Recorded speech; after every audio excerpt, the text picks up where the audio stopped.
दोस्तों, पद्मिनी एकादशी, जिसे पुरुषोत्तम एकादशी के नाम से भी जाना जाता है, हिंदू पंचांग की अत्यंत महत्वपूर्ण और विशेष तिथियों में से एक है। ये सामान्य एकादशियों से अलग है क्योंकि यह मुख्य रूप से अधिक मास, जिसे मलमास या पुरुषोत्तम मास भी कहा जाता है, में पड़ती है। ये कब आती है? पद्मिनी एकादशी हर साल नहीं आती, बल्कि यह केवल अधिक मास के शुक्ल पक्ष में आती है। अधिक मास हर 3 साल में एक बार आता है, इसलिए यह एकादशी भी दुर्लभ मानी जाती है। इसका आध्यात्मिक महत्व पुरुषोत्तम का प्रिय व्रत। पुराणों के अनुसार यह व्रत भगवान विष्णु के पुरुषोत्तम स्वरूप को समर्पित है। ऐसी मान्यता है कि जो व्यक्ति इस दिन पूरी श्रद्धा के साथ व्रत करता है, उसे अन्य सभी एकादशियों के पुण्य का फल एक साथ मिल जाता है। पापों का नाश। इस एकादशी का नाम पद्मिनी देवी के नाम पर पड़ा है, जिन्होंने कठोर तपस्या करके यह वरदान प्राप्त किया था कि यह तिथि सभी भक्तों के दुखों और पापों को दूर करने वाली होगी।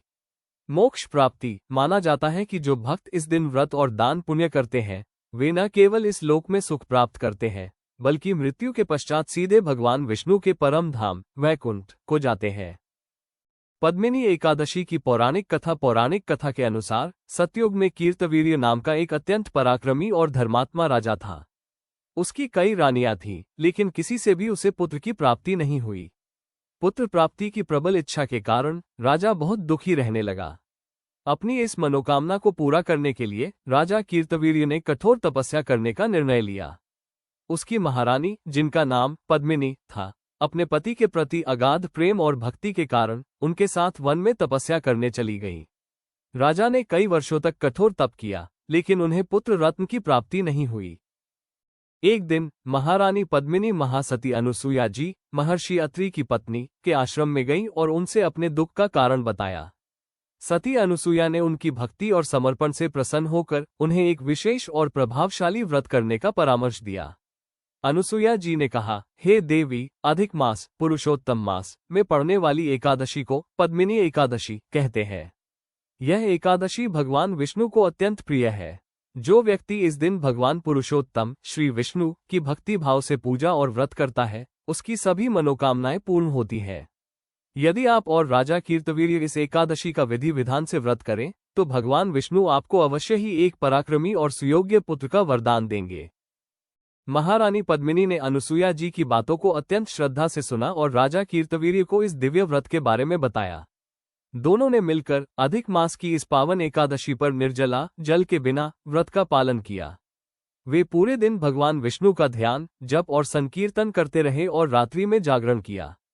उनकी निष्काम और कठोर भक्ति से भगवान विष्णु अत्यंत प्रसन्न हुए। वे गरुड़ पर सवार होकर दोनों के सामने प्रकट हुए और उनसे वरदान मांगने को कहा।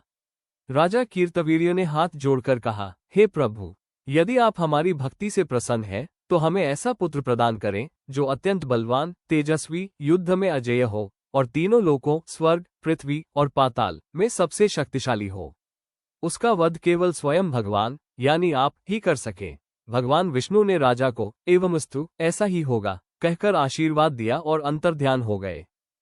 पद्मिनी एकादशी के व्रत और भगवान विष्णु के आशीर्वाद के प्रभाव से महारानी पद्मिनी ने समय आने पर एक अत्यंत तेजस्वी और शक्तिशाली पुत्र को जन्म दिया। इस पुत्र का नाम कार्तवीर्य अर्जुन, जिसे सहस्रबाहु भी कहा जाता है, रखा गया। कार्तवीर्य अर्जुन को भगवान विष्णु के आशीर्वाद से अद्भुत शक्तियां प्राप्त थीं और वह इतना शक्तिशाली था कि उसने रावण को भी बंदी बना लिया था। बाद में भगवान विष्णु के अंशावतार भगवान परशुराम ने उसका वध किया। व्रत और अनुष्ठान नियम। इसका पालन अन्य एकादशियों की तरह ही किया जाता है। दशमी से ही सात्विक भोजन और संयम का पालन करना चाहिए। विशेष पूजा। इस दिन भगवान विष्णु के साथ साथ लक्ष्मी जी की पूजा करना अत्यंत शुभ माना जाता है। दान। अधिक मास में दान का विशेष महत्व है, इसलिए पद्मिनी एकादशी पर अन्न, वस्त्र या अपनी क्षमता अनुसार किसी जरूरतमंद को दान करने से अक्षय पुण्य की प्राप्ति होती है। पारण। व्रत का पारण अगले दिन द्वादशी तिथि पर सूर्योदय के बाद ब्राह्मणों को भोजन कराकर या दान देकर ही करना चाहिए। क्या करें और क्या न करें? करें विष्णु सहस्रनाम का पाठ, सत्यनारायण कथा का श्रवण और ध्यान पूजा। न करें। इस दिन चावल का सेवन वर्जित माना जाता है। साथ ही क्रोध, झूठ और नकारात्मक विचारों से दूर रहना चाहिए।